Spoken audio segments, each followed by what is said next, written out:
Hello friends, in this video we are going to discuss system of differential equation.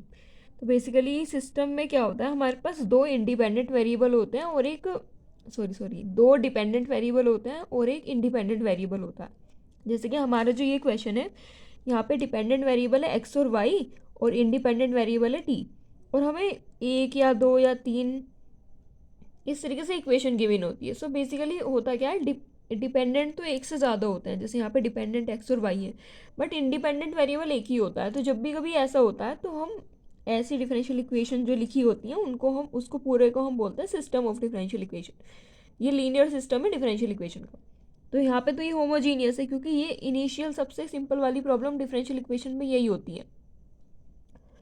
तो इनमें होता क्या है, जैसे कि हमारे पास जो ये सिस्टम है, ये एक होमोजीनियस सिस्टम है। होमोजीनियस मतलब जब यहाँ पे ज़ीरो होता है, तो उस केस में क्या करते हैं, ये जो कैपिटल डी है, कैपिटल डी स्टैंड करता है D by D T, means derivative with respect to variable T, with respect to independent variable T.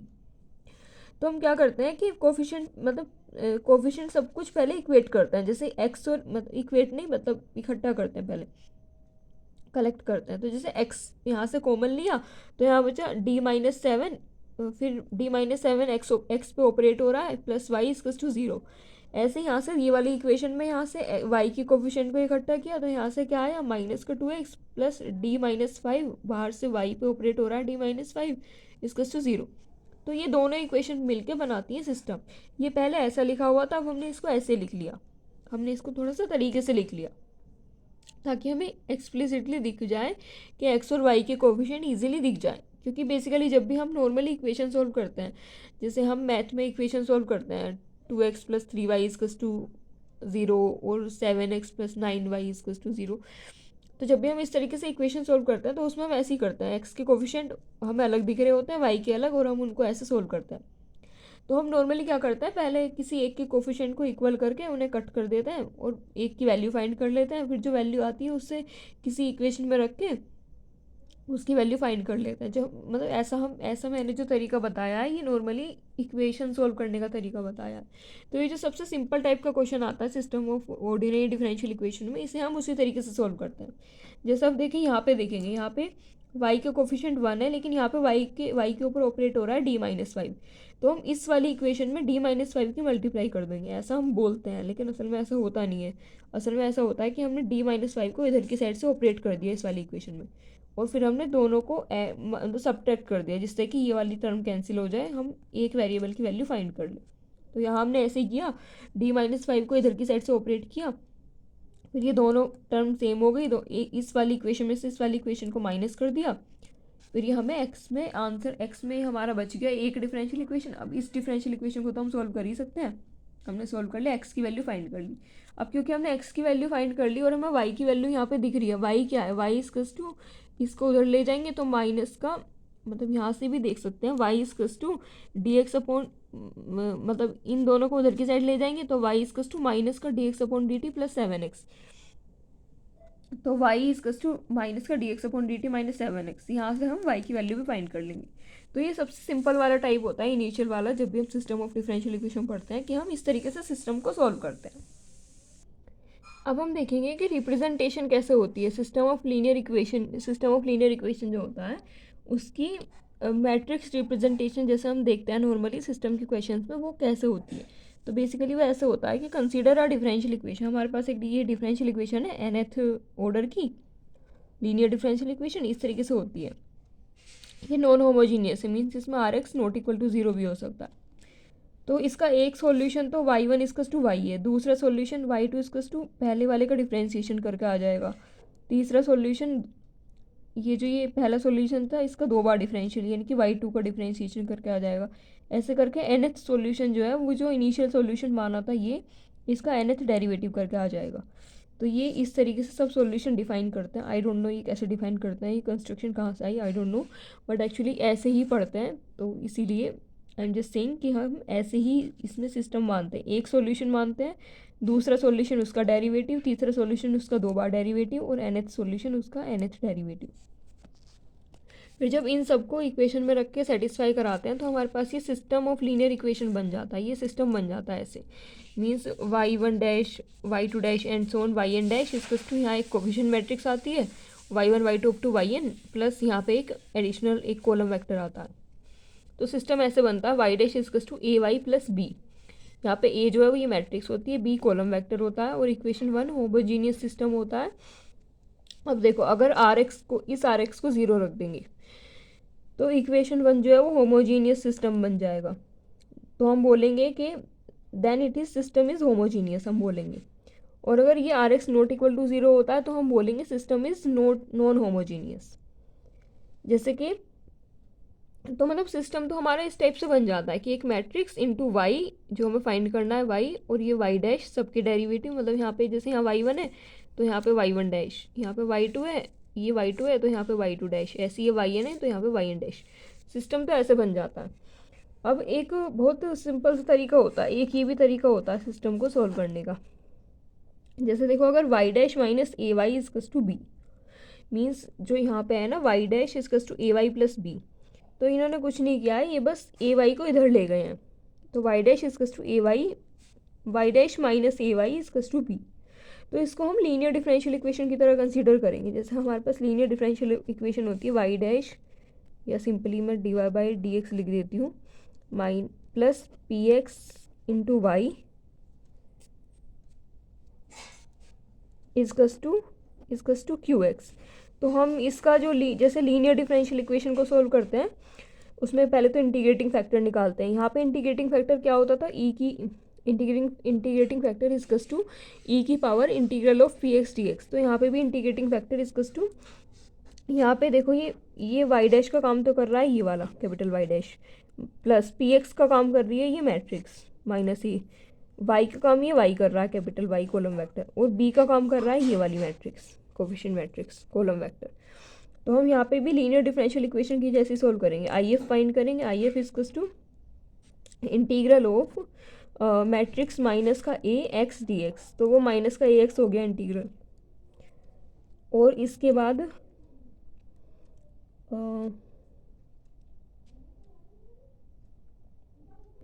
तो अब जो सॉल्यूशन होगा वो ये होगा, then the solution is y into I F तो ये ना इजकस टू इंटीग्रल ऑफ ये b और I F into D X plus C. जैसे हम कॉन्स्टेंट ऑफ इंटीग्रल ऐड करते हैं, बट हमें यहाँ पे ये याद रखना है ये कैपिटल y और ये e की पावर a है, ये सब ये कैपिटल b ये कैपिटल c ये सभी मैट्रिसेस हैं। अब क्या होगा, e की पावर a x उधर की साइड मल्टीप्लाई में चला जाएगा, तो y इजकस to minus B upon A बच जाएगा, और यहाँ e की पावर ए एक्स की मल्टीप्लाई हो जाएगी तो c इंटू ई की पावर ए एक्स। तो ये एक्चुअली गेट नेट में डायरेक्ट भी आया हुआ है ऐसा कुछ, तो इसीलिए ये काफ़ी इंपॉर्टेंट है कि हम सिस्टम ऑफ लीनियर इक्वेशन को लीनियर डिफरेंशियल इक्वेशन की तरह ट्रीट करके और ऐसा सॉल्यूशन फाइंड करते हैं। जैसे कि अब हमारे पास जो ये सिस्टम था y dash इजकस to A Y plus B, इसका हमने जो सॉल्यूशन फाइंड किया था वो फाइंड किया था y इजकस टू माइनस का b upon A plus C E की पावर ए एक्स। मतलब ये हम डायरेक्ट भी याद रख लेंगे, पेपर में लंबा तो सोल्व नहीं करेंगे। तो y dash इजकस to A Y plus B, ये जो सिस्टम है इसका डायरेक्ट सॉल्यूशन y इजकस टू माइनस का b by A plus C यहाँ पे कोई कॉन्स्टेंट मैट्रिक्स है, कॉन्स्टेंट कॉलम वेक्टर है, E raise to the power A X. अब यहाँ एक इनिशियल कंडीशन भी गिवन है कि y of x0 इजकस to y0, ये इसलिए गिवन है ताकि हम c की वैल्यू फाइंड कर सकें। तो जब हमें y0 फाइंड किया हमने, तो y0 जो है y नोट के इक्वल है, तो y की जगह y नोट रखा, माइनस बी अपॉन ए, सी की जगह c रखा और x की जगह 0 रखा। तो यहाँ से हमें c की वैल्यू मिल गई y naught plus B by A. तो यहाँ पे c की जगह रिप्लेस कर देंगे, तो हमारा यहाँ से इस वाली लाइन से यहाँ सॉल्यूशन क्या बन के आएगा, y इजकस टू माइनस का b upon A plus Y naught plus B upon A E की पावर ए एक्स। ये हमारा सॉल्यूशन बन के आ गया। तो हम डायरेक्ट इसको यूज़ कर लेंगे। अगर हमें इनिशियल कंडीशन गिवन है, इनिशियल कंडीशन गिवन नहीं है, तो डायरेक्ट सिस्टम का सॉल्यूशन ये करेंगे। हम पूरा ऐसे लेंथी नहीं करेंगे सोल्व करके, मतलब लीनियर इक्वेशन की तरह। और अगर ये b की वैल्यू 0 है, मीन्स सिस्टम हमारा केवल ये है y dash इजकस to A Y, ये रहा, और साथ में कंडीशन भी गिवन है कि y0 इजकस टू वाई नोट। तो बस यहाँ पे जहाँ पे भी b है वहाँ 0 रख देंगे, तो हमारा सॉल्यूशन क्या आ जाएगा। पहले तो हमारा सॉल्यूशन आएगा कि Y X इजकस to C E की पावर ए एक्स, फिर y0 इजकस टू वाई नोट फाइंड करेंगे तो सी क्या आ जाएगा, सी वाई नोट आ जाएगा, यानी कि Y X इजकस to Y naught E की पावर ए एक्स। ये हमारा सॉल्यूशन हो जाएगा। और अगर हमारी ये जो मैट्रिक्स है, ये वाली जो मैट्रिक्स है ए मैट्रिक्स, ये इसका डिटर्मिनेंट नॉट इक्वल टू 0 हुआ, तो हम ये जो माइनस बी अपॉन ए लिखा है इस ए को ऊपर ले जाएंगे ए इनवर्स के तौर पे। तो सॉल्यूशन क्या आएगा, y इक्वल्स टू माइनस का ए इनवर्स बी और ब्रैकेट में y0 plus A inverse B E की पावर ax। और हमें ए इनवर्स बी फाइंड करना है, ए इनवर्स बी फाइंड करना है, ना कि B into A inverse. A inverse B find करने का रीज़न ये है कि बी तो एक कॉलम वेक्टर है और ए जो है वो एक स्क्वायर मैट्रिक्स है, तो इनका मल्टीप्लिकेशन ऐसे ही पॉसिबल है, ए इनवर्स बी। तो ये ऐसे हम सॉल्यूशन फाइंड कर लेते हैं अगर बी मैट्रिक्स, हमारी जो मैट्रिक्स है बी, वो इन्वर्टिबल है। अब हम एक इस टाइप का क्वेश्चन देखेंगे कि मान लो हमें एक डिफरेंशियल इक्वेशन गिवन है, एक सिंगल डिफरेंशियल इक्वेशन गिवन है और उससे उसकी हमें मैट्रिक्स रिप्रेजेंटेशन फाइंड करनी है। तो जैसे हम लेंदी मेथड करते हैं, जैसे कि पहले एक सॉल्यूशन एक्स मानते हैं, फिर एक्स डैश, फिर एक्स डबल डैश, उसके सॉल्यूशन हो जाते हैं। तो यहाँ पे हम ऐसा नहीं करेंगे, हम एक शॉर्टकट से इसको मैट्रिक्स रिप्रेजेंटेशन में चेंज करेंगे। अभी वो शॉर्टकट बताती हूँ। वो शॉर्टकट ऐसे है कि पहले तो ये ऑर्डर से लगाएंगे, means x triple dash, x double dash, x dash और एक्स, ये लाइन से लगाएंगे कि पहले हायर डेरिवेटिव फिर लोअर डेरिवेटिव्स। फिर उसके बाद एक हम एरो का निशान लगाएंगे इस तरीके से, ऐसे ऐसे जाता हुआ एरो का निशान, और फिर हम उस एरो के निशान को ऐसे बढ़ा के और इस तरीके से लगाएंगे, इस तरीके से एरो का निशान, और यहाँ पे लिखेंगे साथ में -1 इंटू, मतलब -1 की मल्टीप्लाई करते हुए। अब हमें करना क्या है, एक्स ट्रिपल डैश का कोफिशिएंट 1 है और एक्स डबल डैश का 4 है, -4, एक्स डैश का 10 है और एक्स का कोफिशिएंट -6 है।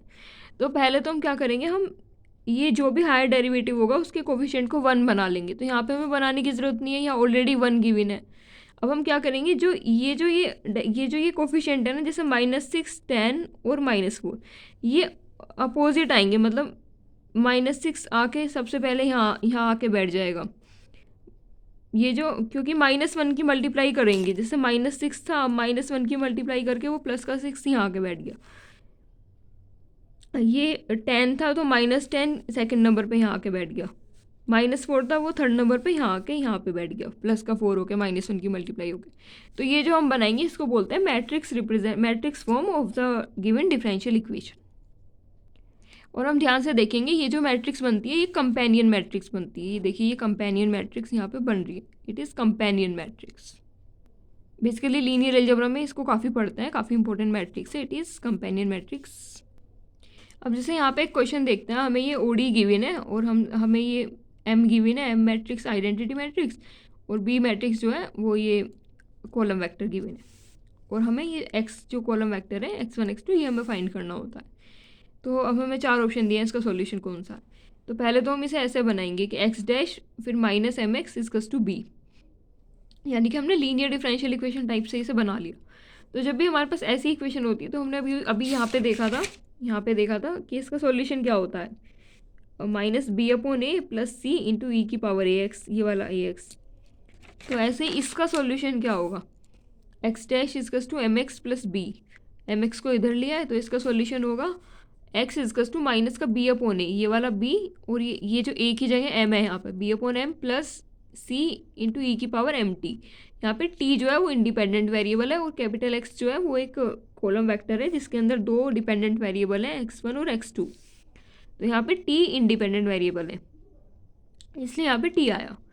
अब साथ में कंडीशन, एक सेकेंड, हाँ, अब जो हमारी मैट्रिक्स है कैपिटल M, ये आइडेंटिटी मैट्रिक्स है जो कि इन्वर्टिबल होती है। तो ये सॉल्यूशन क्या बन जाएगा कि M इनवर्स जो मैट्रिक्स है ये ऊपर चली जाएगी।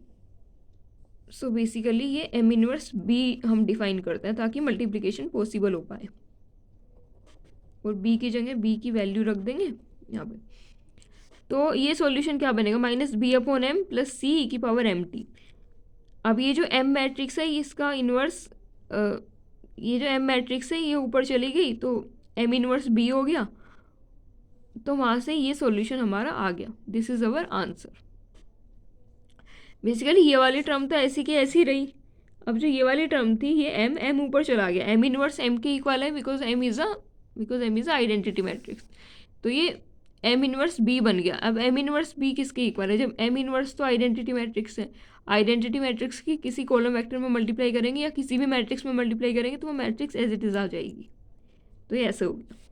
अब एक और इम्पोर्टेंट फैक्ट है कि मतलब अगर हमारे पास ई की E raise to the power A plus B है, वहाँ ए और बी दो मैट्रिक्स हैं, तो हम इसको इक्वल करके ई की पावर ए इंटू ई की पावर बी लिख सकते हैं। जैसे हम सिंपली पावर में करते हैं कि अगर हमारे पास ई की पावर एक्स है और इंटू ई की पावर वाई है और ये दोनों रियल नंबर है, तो हम इन्हें क्या लिख सकते हैं? ई की पावर एक्स प्लस वाई, क्योंकि मल्टीप्लाई में ऐड हो जाते हैं नंबर्स, इंडिसेस ऐड हो जाती हैं, तो ई की पावर एक्स इंटू ई की पावर वाई इसकस टू ई की पावर एक्स प्लस वाई।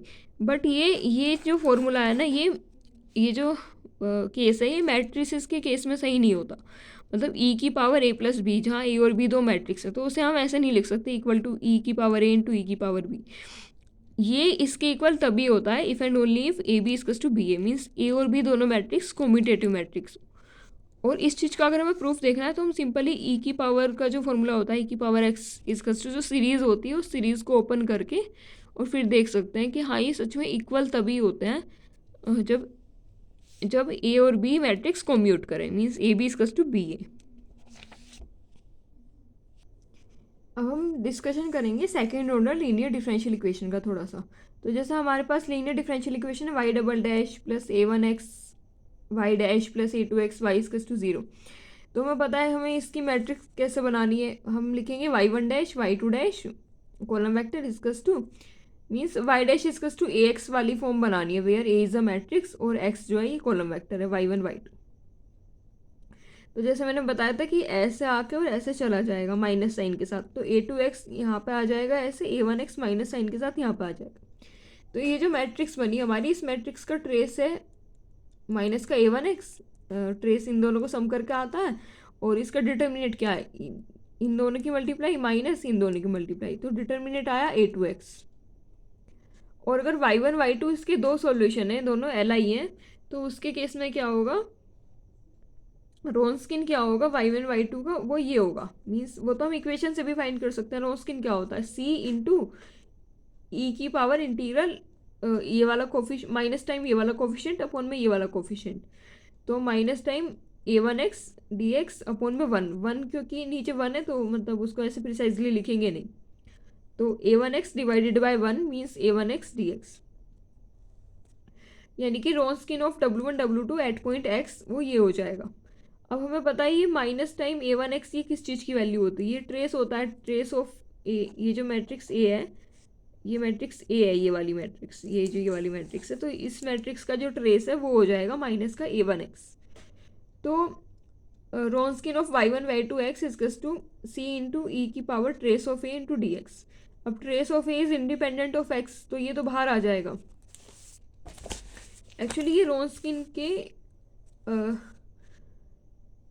ये तो रोन्स्किन था यहाँ तक, Wronskian of W1 W2 into x at point x, into x नहीं at point x, Wronskian of W1 W2 at point x इजकस to c into e के power integral में trace of A into D x. अब हम इसका differentiation करेंगे। तो जब हम डिफ्रेंसिएशन करते हैं तो हम कैसे करते हैं? इसको तो डैश करके लिख देंगे इसका डिफ्रेंसिएशन को, तो यहाँ पे कैसे करेंगे? अगर ई की पावर मान लो हमारे पास है ई की पावर 3x, तो ई की पावर 3x का हम लोग कैसे करते हैं डिफ्रेंसिएशन? जो भी वो क्वांटिटी होती है 3, मतलब डिफ्रेंसिएशन कैसे करते हैं ई की पावर 3x का अगर करेंगे तो हम ऐसे करेंगे कि 3 इंटू ई की पावर 3x, तो ऐसे यहाँ पे होएगा, ये ट्रेस ऑफ ए मल्टीप्लाई में आ गया ये डिफ्रेंसिएशन करने के बाद। सी ऐसे ही रहा कांस्टेंट है, ई की power trace of A D x, तो ट्रेस ऑफ ए यहाँ मल्टीप्लाई में आ गया। अब देखो ये इतनी क्वांटिटी जो है, ये वाली क्वांटिटी ये क्या बन गई? ये मल्टीप्लाई का साइन है, मतलब ये ट्रेस ऑफ ए इसके साथ मल्टीप्लाई में है, ये वाला, ये कैपिटल एक्स नहीं है, इसको मैं ख़त्म ही कर देती हूँ यहाँ से। तो ये क्वांटिटी सी इंटू ई की पावर में integral trace A D x, ये क्या बन गया? ये तो रोन्स्किन ही बन गया ना। तो हमारे पास यहाँ से क्या फॉर्मूला आया कि रोन्स्किन का derivative, Wronskian of y one Y two का derivative equals to trace of A into Wronskian of y one Y two, ये हमारे पास बन के आया यहाँ से। और क्योंकि ट्रेस ऑफ ए को हम क्या लिख सकते हैं? सम ऑफ डायगोनल एंट्रीज, तो समीशन ए आई हमने यहाँ पे लिख दिया। तो दोनों में से कैसे भी समझ सकते हैं, अल्टीमेटली रोन्स्किन का derivative equals to trace of A into Wronskian of y1 y2। ये हमारे पास अल्टीमेट एक्सप्रेशन आया। मैं एक बार वो रिपीट करती हूँ। रोन्स्किन का डेरिवेटिव y1 y2 के रोन्स्किन का derivative equals to trace of A into Wronskian of y1 y2।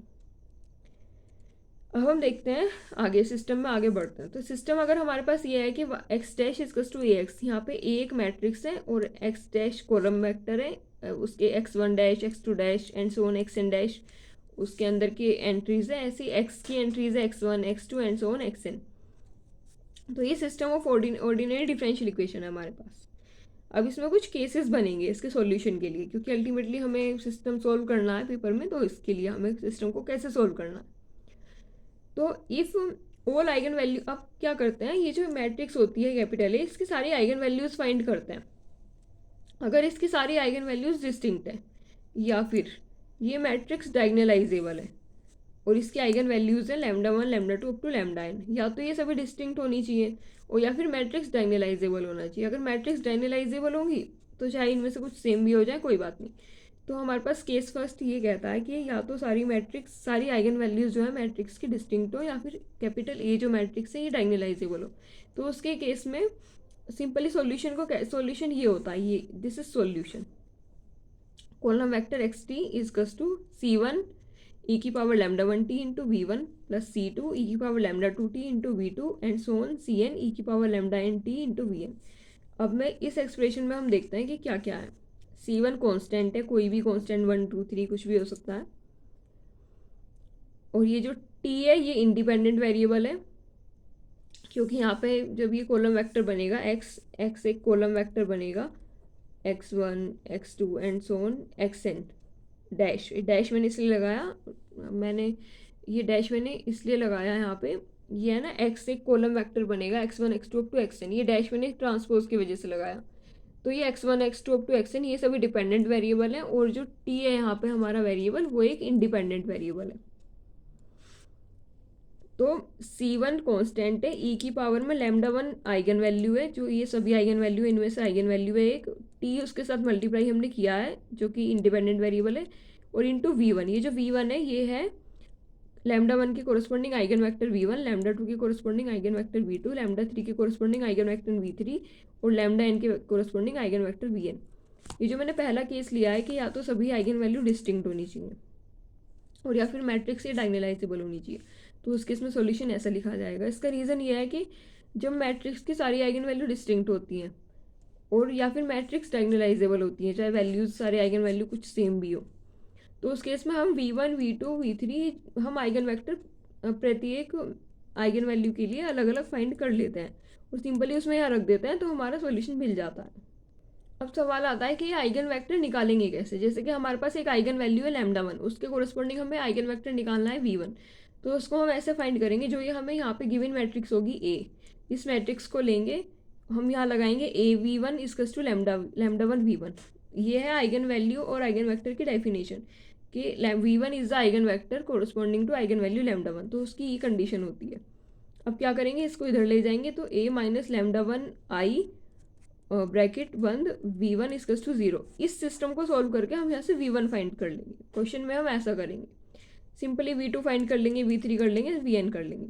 और क्योंकि ये जो है ये काफ़ी लेंदी प्रोसेस हो सकता है, आइगन वेक्टर फाइंड करना कोई छोटा प्रोसेस नहीं होता है, स्पेशली अगर मैट्रिक्स का order 3x3 4x4 5x5 higher order हो तो अल्टीमेटली हमारे पास जब भी इस टाइप का क्वेश्चन बनेगा तो ज़्यादातर वो या तो 2x2 का बनेगा या 3x3 का बनेगा, या फिर अगर हायर ऑर्डर का बन रहा है तो उसकी कोई ट्रिक होगी सॉल्व करने की, मतलब कोई ऐसी कोई ट्रिक होगी कि आइगन वेक्टर इजीली दिख जाए एकदम सामने। अब case second, when matrix is not diagonalizable, अगर मैट्रिक्स डायगोनलाइजेबल नहीं है then take example of 3x3 matrix. तो हम लोग 3x3 मैट्रिक्स के हेल्प से इसको समझ लेंगे कि डायगोनलाइजेबल नहीं है तो पूरा प्रोसीड्यूर कैसे होगा। तो एक्चुअली आइगन वैल्यूज़ हमारे पास है, क्योंकि 3x3 की मैट्रिक्स है तो 3 आइगन वैल्यू होंगी। तो आइगन वैल्यू है λ1 λ2 λ2, ये λ2 2 बार रिपीट हो रही है, और क्योंकि मैट्रिक्स डायगोनलाइजेबल नहीं है तो λ1 की कोरस्पॉन्डिंग आइगन वेक्टर है v1, λ2 की कोरस्पॉन्डिंग एक तो आइगन वेक्टर है v2, और ये जो दूसरी वाली आइगन वैल्यू है λ2 इसके कोरस्पॉन्डिंग कोई आइगन वेक्टर है ही नहीं। और इसी वजह से ये मैट्रिक्स डायगोनलाइजेबल नहीं है, क्योंकि इसमें कम से कम एक आइगन वैल्यू ऐसी है जिसकी कोरस्पॉन्डिंग कोई आइगन वेक्टर नहीं है। तो हमारे आइगन वैल्यूज़ का सेट क्या हो गया, लैम्डा 1 लैम्डा 2 लैम्डा 2। तो हम सॉल्यूशन कैसे लिखेंगे यहाँ पे इस केस में, तो देखिए लैम्डा 1 के कोरस्पॉन्डिंग आइगन वेक्टर है v1, तो हम ऐसे लिखेंगे solution y equals to c1 e की power lambda 1 t into v1, जैसे अभी पहले भी लिखा था, प्लस आइगन वेक्टर लैम्डा 2 के कोरस्पॉन्डिंग आइगन वैल्यू लैम्डा 2 के कोरस्पॉन्डिंग आइगन वेक्टर है v2, तो यहाँ पे भी हम सॉल्यूशन ऐसे लिखेंगे c2 e की power lambda 2 t into v2।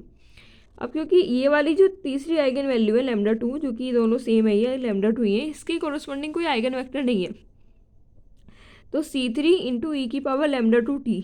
पर इसके साथ जहाँ आइगन वेक्टर हम लिखते हैं सबके v1 v2, उसके साथ क्या लिखेंगे, तो उसके लिए हमें कैलकुलेट करना पड़ेगा ये अलग से लैम्डा नहीं w, उसके लिए अलग से हमें w कैलकुलेट करना पड़ेगा। और जो v2t था, v2 ये वाला था लैम्डा 2 के corresponding eigen vector v2 into T plus w करके हम लिखेंगे। मतलब हम सॉल्यूशन ऐसे देंगे थर्ड नंबर पे कि c3 v2t प्लस w, फिर ब्रैकेट में e की पावर लैम्डा 2t। यहाँ v2 वही वाला आइगन वेक्टर था जो लैम्डा 2 के कोरस्पॉन्डिंग था, इसके साथ t की मल्टीप्लाई की प्लस w की। अब ये w क्या चीज़ है वो हमें देखना है।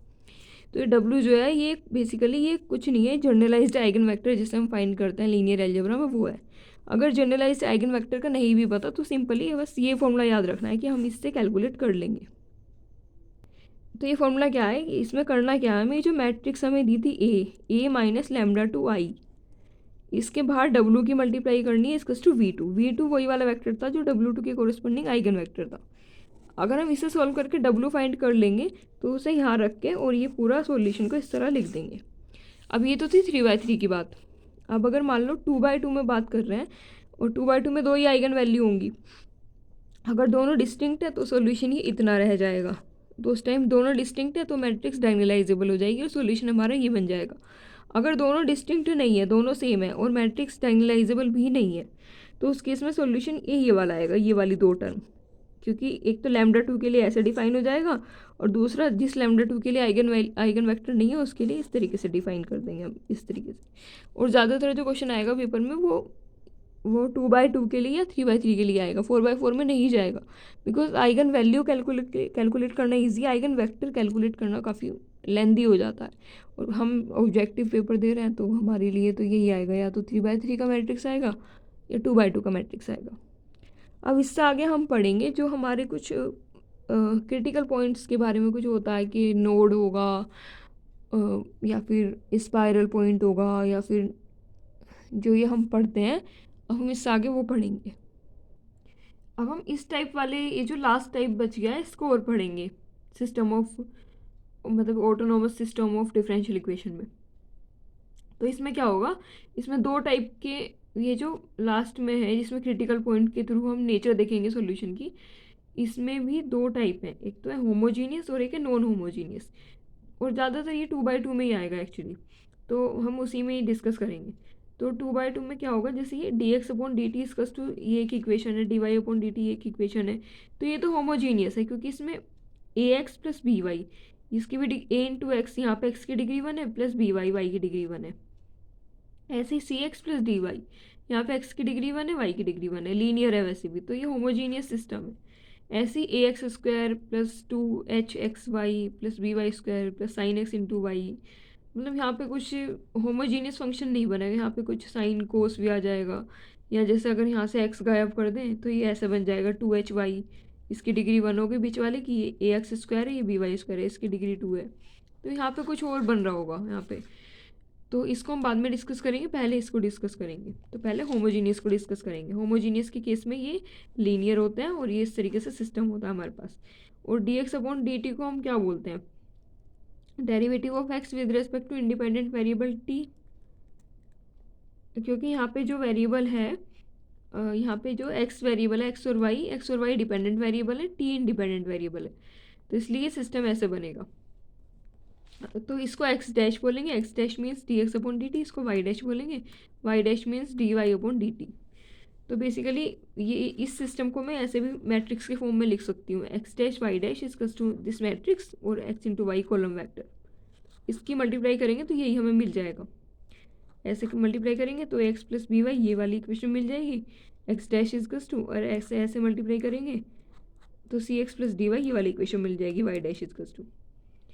अब क्रिटिकल पॉइंट के लिए हम क्या करेंगे, जैसे नॉर्मली हम मैक्सिमम मिनिमम में करते हैं, तो हम क्रिटिकल पॉइंट निकालने के लिए क्या करते हैं, एक्स डैश वाई डैश मतलब D x upon D T को जीरो के पुट करते हैं, तो यहाँ एक की जगह दो है, बस इतना फ़र्क है। तो एक्स डैश को जीरो के इक्वल पुट किया वाई डैश को। तो ये जो ये अब एक्स डैश वाई डैश क्या है, एक्स डैश तो ये वाला है ए एक्स प्लस बी वाई, और वाई डैश क्या है सी एक्स प्लस डी वाई। तो जब हमने इस चीज़ को जीरो के इक्वल पुट किया इस वाले को, तो हमें ये मिल गया।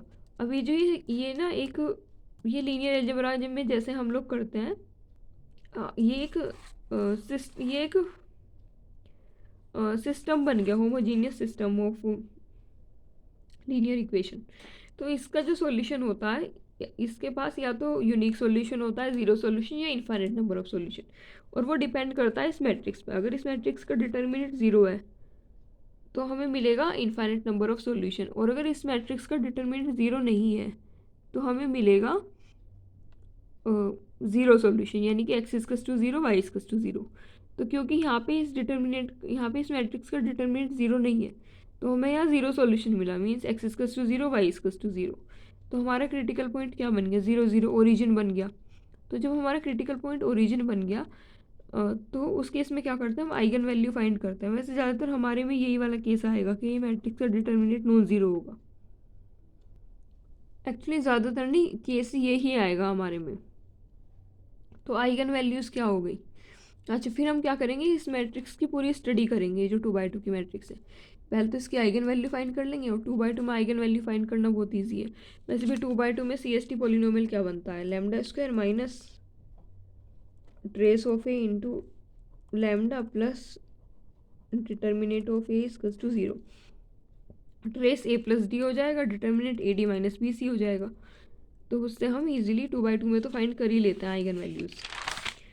तो हमने आइगन वैल्यूज़ फाइंड की। आइगन वैल्यूज़ हैं, आइगन वैल्यू दो आई, क्योंकि 2x2 की मैट्रिक्स है, तो दो आइगन वैल्यू आई, लैम्डा 1 और लैम्डा 2। अब लैम्डा 1 लैम्डा 2 के केसेस क्या क्या हो सकते हैं, या तो लैम्डा 1 लैम्डा 2 इक्वल नहीं है, मतलब कि जैसे इसकी वैल्यू 2 है, इसकी वैल्यू 3 है, या इसकी वैल्यू -2 है, इसकी वैल्यू -3 है, मतलब इक्वल नहीं है। मतलब यह है कि मैग्नीट्यूड में इक्वल नहीं है, बट साइन में इक्वल है। जैसे कि या तो दोनों पॉजिटिव है या दोनों नेगेटिव है, दोनों की सेम साइन है, और वो मैग्नीट्यूड में इक्वल नहीं है। दूसरा केस हो सकता है कि दोनों मैग्नीट्यूड में इक्वल है, मैग्नीट्यूड में दोनों इक्वल है, जैसे कि ये 2 है, ये भी 2 है, ये 3 है, ये भी 3 है, ये -3 है, ये भी -3 है।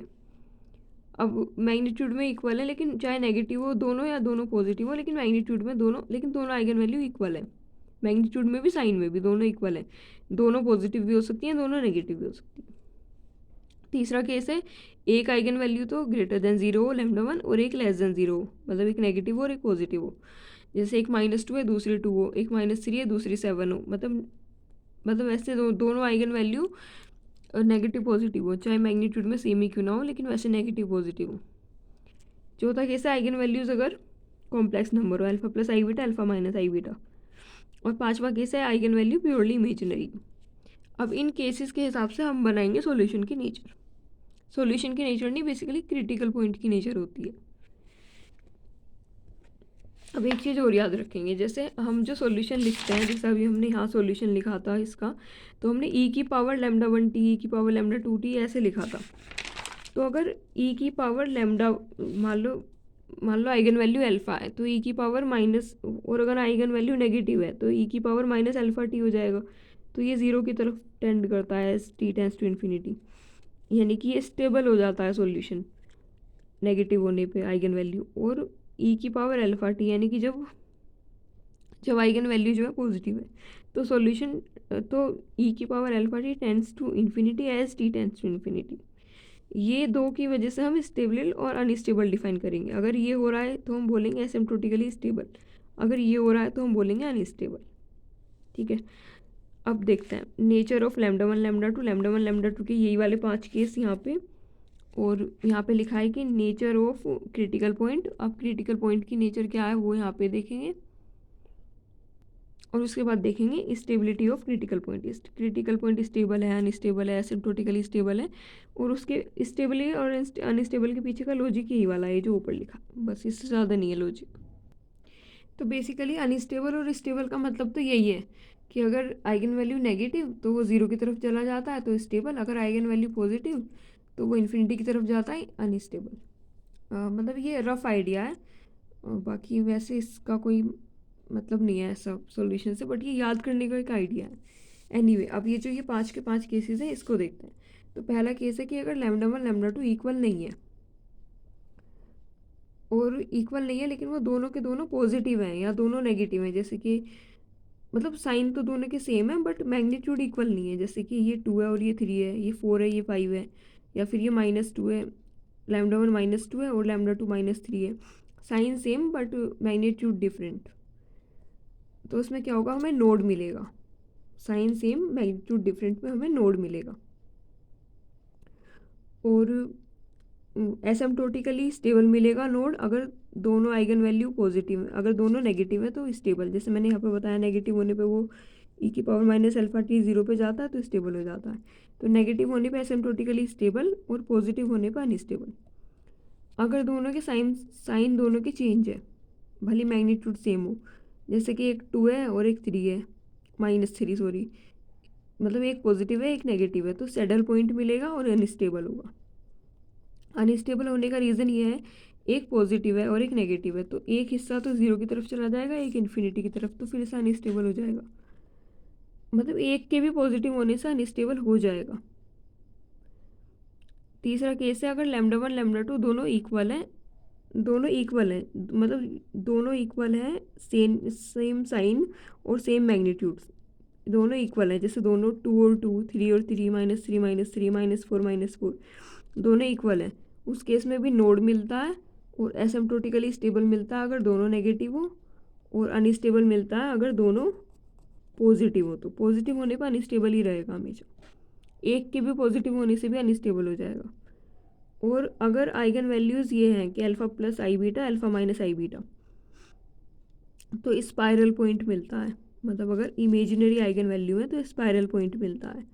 अब स्पाइरल में भी स्टेबल जब मिलता है जब अल्फ़ा जब इसका रियल पार्ट है अल्फ़ा पॉजिटिव हो, तो सॉरी नेगेटिव हो, एक्चुअली हाँ ये मैंने यहाँ पे मिस्टेक लिखा, मैं इसको सही करती हूँ। सो स्टेबल जब मिलता है जब ये अल्फ़ा जो है नेगेटिव हो तो एसिम्प्टोटिकली स्टेबल मिलता है, और जब ये अल्फ़ा जो है alpha plus i beta alpha minus i beta में ये अल्फ़ा पॉजिटिव हो तो अनस्टेबल मिलता है।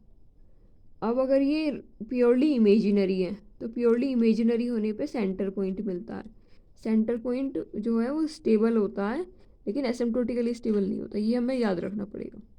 तो अल्टीमेटली जो पूरा कंक्लूजन निकला कि अगर λ1 λ2 इक्वल नहीं है, चाहे दोनों पॉजिटिव हैं या दोनों नेगेटिव हैं, तो नोड, अगर दोनों इक्वल हैं साइन में भी और मैग्नीट्यूड में भी तो भी नोड, अगर एक पॉजिटिव है एक नेगेटिव है तो सैडल पॉइंट, अगर ये कॉम्प्लेक्स नंबर है तो कॉम्प्लेक्स नंबर अगर प्योरली इमेजिनरी है तो सेंटर पॉइंट। सेंटर पॉइंट हमें ये याद रखना है कि स्टेबल तो होता है पर एसिम्प्टोटिकली वाला स्टेबल नहीं होता। और अगर ये कॉम्प्लेक्स नंबर ये वाले हैं alpha plus beta alpha plus i beta और अल्फ़ा माइनस आई बीटा, अगर दोनों अल्फ़ा पॉजिटिव है तो स्पाइरल पॉइंट मिलता है, पहले तो हमें ये याद रखना है। फिर अगर दोनों अल्फ़ा पॉजिटिव है तो अनस्टेबल, अगर दोनों अल्फ़ा नहीं मतलब अल्फ़ा, अगर अल्फ़ा पॉजिटिव है तो अनस्टेबल, और अगर अल्फ़ा नेगेटिव है तो एसिम्प्टोटिकली स्टेबल। हमेशा नेगेटिव के साथ स्टेबिलिटी आती है। अब दूसरा केस हम करेंगे इसी में ही आगे, दूसरा केस करेंगे हम नॉन होमोजीनियस का, बट वो अपनी नेक्स्ट वीडियो में करेंगे। Thank you so much.